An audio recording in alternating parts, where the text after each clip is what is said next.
Hey everybody, welcome. It's Donovan with Out of Rhythms Fantasy Sports, coming at you with the second base spring training warm-ups here. Just wanted to get back into it. Had a little time off with the holidays. We had some sick business in the house. Everything's cleared up now, and we're rocking and rolling. So we want to finish out with some of the spots that I haven't done. We've done catcher at first base only so far, so I'll speed it up here. Probably give you two this week, and then get back on the once a week, once every other week schedule, taking us up to the probably around pitchers and catchers reporting. And then from there, we'll start really digging into drafts, drafting, mock drafts, position change, or ranking changes as they come up here. We've seen a lot of movement with some of the trades that have happened. Because I'm not a daily, I will probably not talk too much about specific trades or happenings. I know you either listen to other podcasts likely or catch the news, rather than bludgeon you with more of the pretty much the same. I will pass on that. But yeah, if you like our show or you want to hear more from me, you can give this. It'll be on YouTube. You can give this a like and a subscribe. You could follow us on X. I am at Spitting Seeds BB. Out of Rhythm Fant is the other one. At Out of Rhythm Fant is the Out of Rhythm Fantasy X account. Both of our DMs are open, so feel free to send any suggestions, questions, any of that over. Also, you can email me at spittingseedsbb@gmail.com if you want to do the same. We also have two Discords, one for Out of Rhythm Fantasy Sports, and then the Spitting Seeds Baseball Community, which is my side project. I will be posting all of my stuff there eventually before this, probably hopefully before you start drafting, as I keep working on it all. I had some formula issues in some of my tabs that I had to fix before I could really start recording and talking. One recap, I did speak on, I don't remember which episode it was, but I did talk about an injury. And in all my haste of my multiple teams, I did say Francisco Alvarez, and it was not Francisco Alvarez. It was Endy Rodriguez. And then I went on to talk about the Pirates. So I had the team right. I just had the name wrong. I apologize for that. So let's dig into our second base. It's kind of dominated by, there's a good top four, a definite top one. If you're tiering, there's a tier of his own, and then a tier of three, and then a tier of two, another tier of two, and then it starts getting globby, as they say. Probably there's five there, and yeah. So as far as the runs go and the draft so far, and I'm looking again at NFBC data, which is probably the most accurate. I think in the last month there was over 100 drafts. So I'm just using that because it's top players, different format. For some of you, it's a 15 team that I'm pulling, which does kind of change the strategy a little bit, but not totally, especially the early rounds. It's get your guys, and then the later rounds you're filling in. So the early round data is very solid from NFBC, and it could be spread out to all of your 12s or even your 10s, really, because you draft the good players first, relatively. So let's dig in a little bit. And no surprise, number one overall in ADP, my ranks, everybody's ranks, really is going to be Mookie Betts. And numbers wise, I don't know if Mookie Betts could be my number one, but he's just so safe there and on a great team. Gives you the stolen bases, the homers. It's going to be a RBI and run machine this year. with that just incredible lineup they're going to be putting out. Just recently, they took on Teoscar Hernandez. I don't know where he's going to bat. I didn't even check roster resource yet, but I don't know where he's going to bat, but it doesn't really matter. So they're just going to hit around and around and around. It's going to be crazy. So that'll be interesting. NFBC has it Mookie Betts, Ozzie Albies, Marcus Semien, Jose Altuve, and then Nico Horner for the top 5. Albies is at number 2 on the hopes of what he could be. Semien is another guy that's just incredibly safe, and I'm surprised. And I think it's his age that makes him drop below Albies, but I don't know. If he ain't broke, don't fix him. Marcus Semien's probably my number 2, just because you could almost pencil him in for 700 plate appearances. And then Jose Altuve, just the guy just keeps putting up numbers. He just never goes away. Guy never goes away. Nico Horner snuck in at 5. That's primarily his stolen bases. He's going to get more with the coaching changes over there. He's gonna steal bases again. So maybe it is warranted. And I think in the 5 through 10, there are quite a few stolen base guys in there. So I think ADP wise, that's being pushed up, is those 30 plus stolen base guys. So you got Horner at 5, Ha-Seong Kim, Bryson Stott. I can see it. And if you need them, that's probably a good time to grab those guys.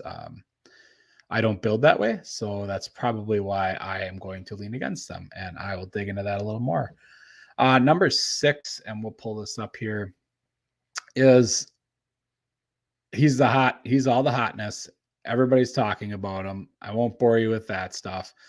Matt McClain is the number 6 by ADP. He's going 61st overall in the last month in NFBC, and 6th overall second baseman.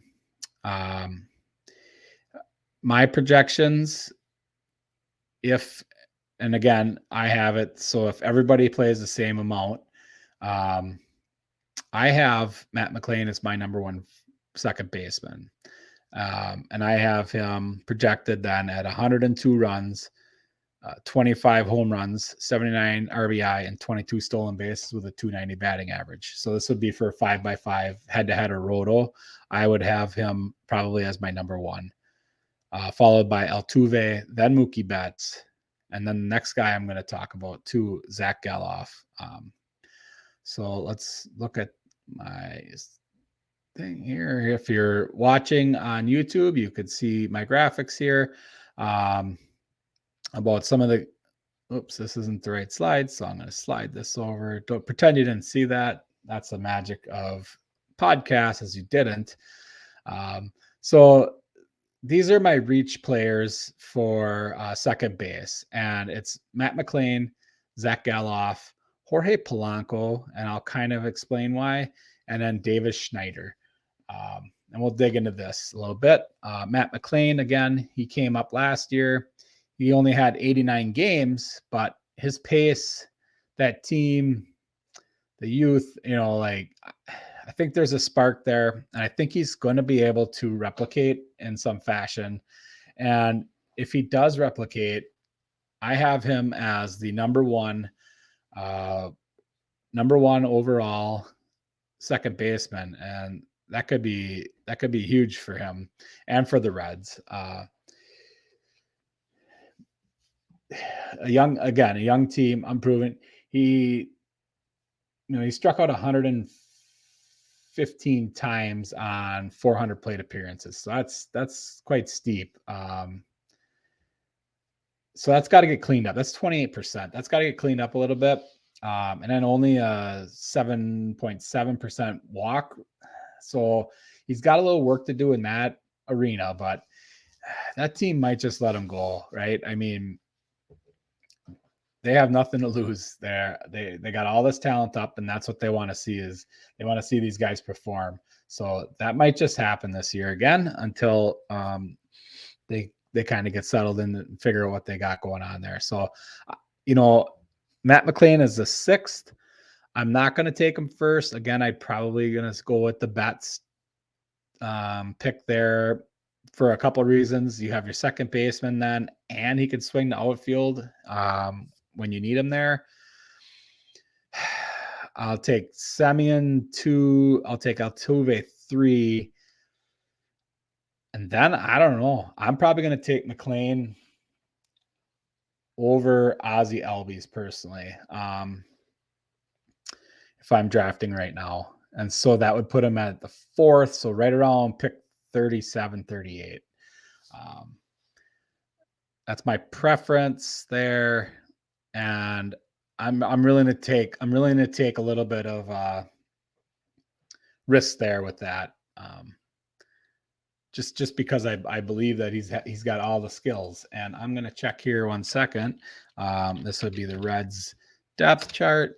We'll see, that the lineup, and there's a lot of moving parts there. They brought in, a little talent as well, but they got McClain batting second, and that's a very nice spot. So he'll be able to still get stolen bases there. Has the potential to he's got TJ Friedel in front of him, Steer Candelario behind him. They have India area. I don't know that India is going to be on that team, especially with McClain playing second base. I just think that India's on the move, just like everybody else thinks. We'll see what happens, right? So that's Matt McClain. Now let's move over to Zach Geloff. Boy, the A's were atrocious last year. They're a terrible team. Had a couple little tiny sparks there. And Zach Geloff put up some decent numbers. I think he had 69 games. He played on the year, and he went 14-14, 14 homers, 14 stolen bases. It can't get much worse in Oakland. So there's only one way up. And I think Zach's going to be a huge part of that over there. The A's right now, he's looking to also be batting out of the second hole. So again, it's the stolen base, potential, not as many as the leadoff potentially would be, but they have Ryan Noda leading off. So I don't know, maybe that does slow Geloff down, but hopefully Noda can hit a double right away, and then Geloff can move him over. I don't know, get some RBIs out of it, because we're going to be plugged up. That will limit his stolen bases, I guess, if Noda's in front of him. But we'll let that play out. Maybe he ends up as a leadoff guy. I don't know that he's leadoff. We'll see. But 267 batting average. That's probably down because it's the Coliseum. It does suppress batting average. So in the 32 RBIs, that's going to come up a little bit. That team can't be as bad as they are. They are going to have a lot of young talent out there again. Seth Brown's the leader of the starting offense at 31 and a half years old. Not good, but we're gonna just be optimistic. And Zach Geloff is going 12th. I would have him ranked out, and this is such a small sample, that's why it's hard, but I would have him ranked out about 4th based on what he's performed so far, if he can continue this and all things are the same. If everything was the same for every second baseman, he would be my 4th. So that's a potential that he has. Not saying that he's going to do that. This is all about the potential. And Zach Geloff going 12th. You know what? Bryson Stott's up there at 9th. He gives you 30 stolen bases. I don't know. Can Geloff give you, what do I have Geloff at? I have Geloff going with 81 runs, 28 home runs, and 29 stolen bases. Maybe he could do that. So I think Would you take him ahead of Bryson Stott? That is a great question. Bryson Stott played a full season last year, did very well. I think I go Stott, then Geloff. Puts Geloff at 10. That's 20 picks higher. So ahead of Andreas Jimenez and Ketel Marte. So that's where I'm going to take Geloff. I'm going to reach a little bit for Geloff. Jorge Polanco, it's just hasn't been healthy in 2 years. The last healthy season he had was 2021. He had 33 home runs, 98 RBIs, and 11 stolen bases. Since then, we saw a huge dip in his batting average, zapped his power. He's not running as much. I'm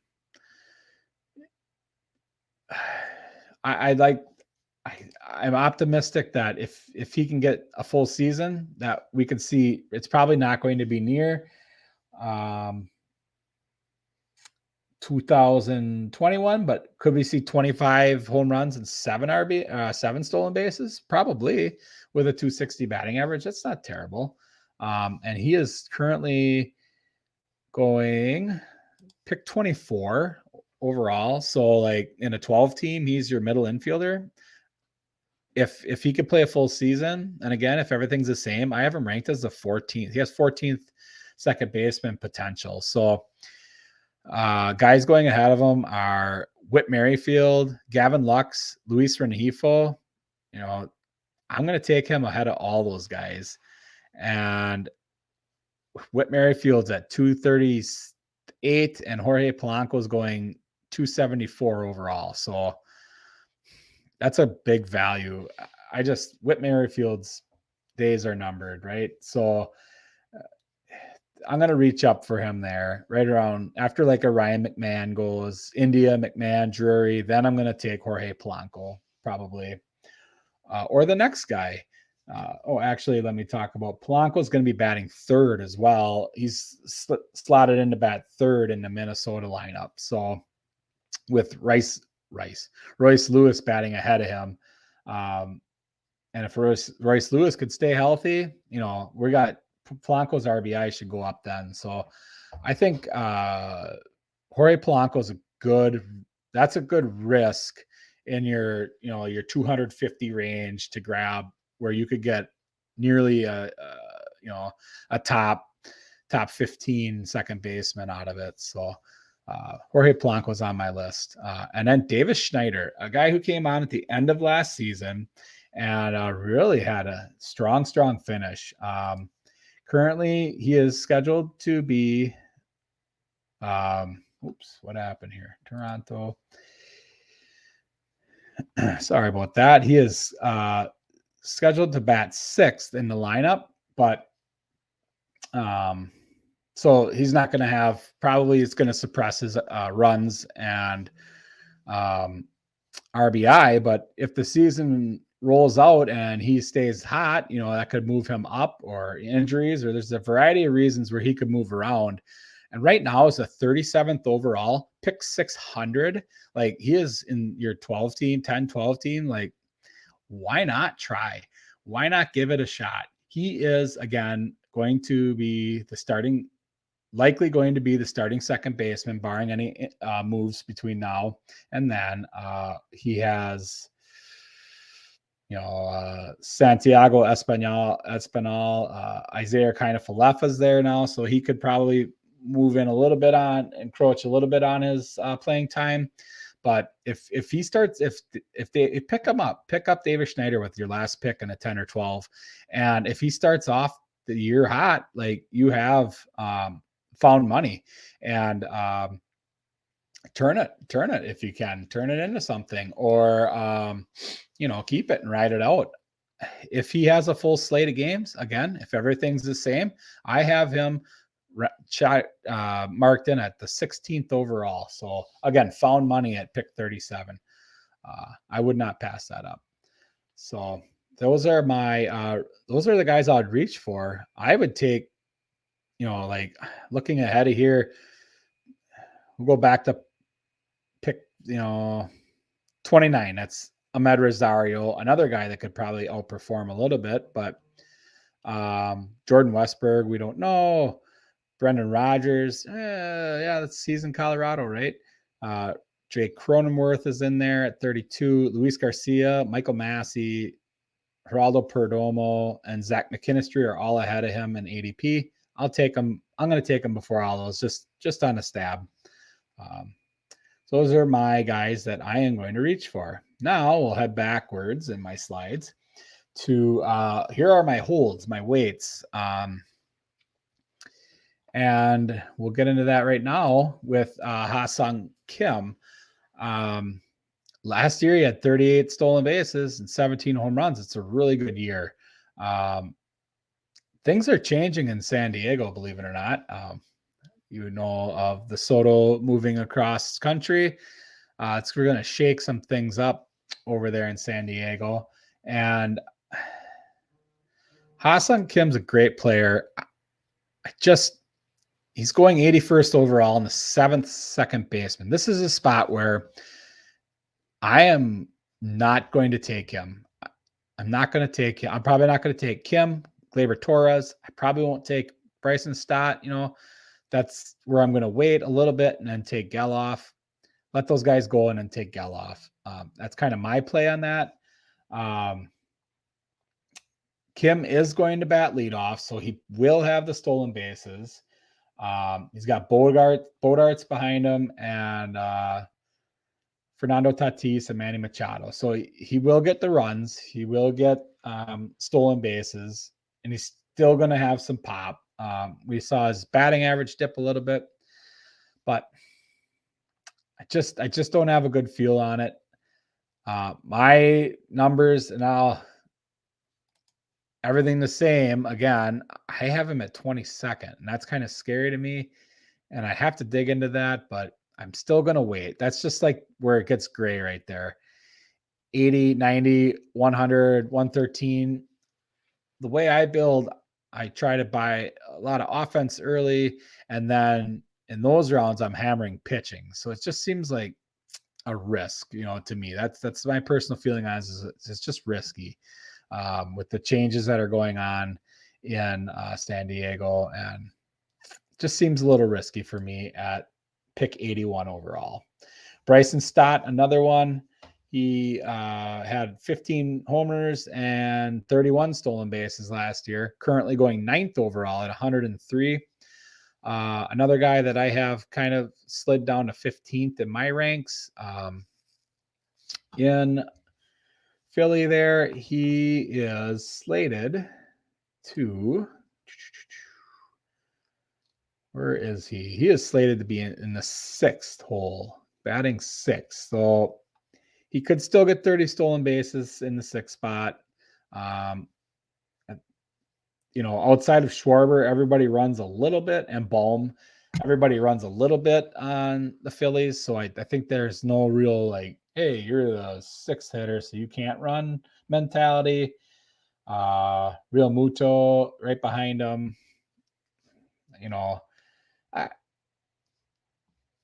And what's interesting is they have Josh Rojas on the projected 9th. So it's going to be an interesting lineup to watch. So it's not to say he won't get 30 stolen bases. I have him at 13 home runs and 23 stolen bases. So that seems about right. 15, he could do 15 again, but I see the stolen bases coming down, which is why I won't be taking him at 9th. I'll be taking Geloff ahead of him, and I probably take the vet Ketel Marte ahead of him, but definitely I'm taking like a Thairo Estrada ahead of him. My next guy would be Luis One Trick Pony Arias. Minimal 10 home runs is okay. At least he got over that double digit, but he doesn't steal bases. He just hits for batting average. And I suppose, his OBP is high because his batting average is high. Currently in NFBC, and probably because of the batting average, he's going 15th. I'm not going to do it. I don't build my teams that way. If I bought that much bad batting average players, I don't think Luis Arias is going to be the magic fix-all. And if you're going for that category, it's just not I don't know if it's a great idea to try for batting average only, but knock your socks off, I guess. I won't be taking him. I have him as my 30th overall, and I like to play in the head-to-heads, the head-to-head format, and he's so Lux, not Lux, that's the next guy, but so deprived of the rest of those stats that I can't spend that draft capital on a player that's going to give me one cat, much less batting average on top of it. Batting average in a head-to-head, you have some weeks, he's not going to save you some weeks, and he might help you win in other weeks, but I don't think that's a good way to build a team.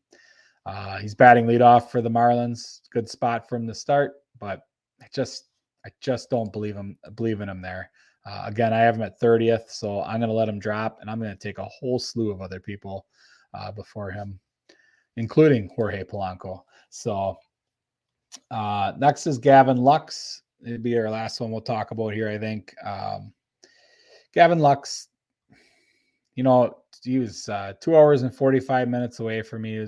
He grew up down in Kenosha, Wisconsin. I'm rooting for the guy. I'm always rooting for the Wisconsin boys playing in the big leagues, but we just haven't seen him stay healthy. We haven't seen him get the playing time. I know he was trapped in being in the infield in LA it's game over unless you're Freddie Freeman, but or Justin Turner when he manned third base. But like other than that, they move those guys around so much there that he could never get a real fair shake at it. Injuries, he's been dinged up, and now it sounds like he might be gone from there. There isn't strong rumors, and Dodgers did move Michael Busch, so maybe they keep him around. But I don't have the belief that he's going to give me enough. He is currently looking to be, let's see here. They got him batting 9th in that lineup, which suppresses his plate appearances, significantly. And so I just don't know what we're going to get from him. I have him projected at, where is he? It's right here. Just a lowly 7 home runs, 7 stolen bases. I don't know if he's even going to get that. So basically what he did last year is where I have him this year, only a lot more plate appearances. So maybe the same, pretty close probably, but I don't have the belief that he is worth pick 22. That's where Polanco definitely, I'll take probably Davis Schneider over him at 22 any day of the week. So I think it's just the name and the hope that he pops. I'll let him pop this year on someone else's team and try him next year. That's just where I'm at with that. So that's second base in a nutshell. Boy, I really like, there's a couple guys I really like, and Matt McClain's one of them. India too, he's going 18th. If he lands in a guaranteed spot, he could be a top 12 second baseman. India is someone to watch. Thairo Estrada, I have him ranked 7th, currently going 13th.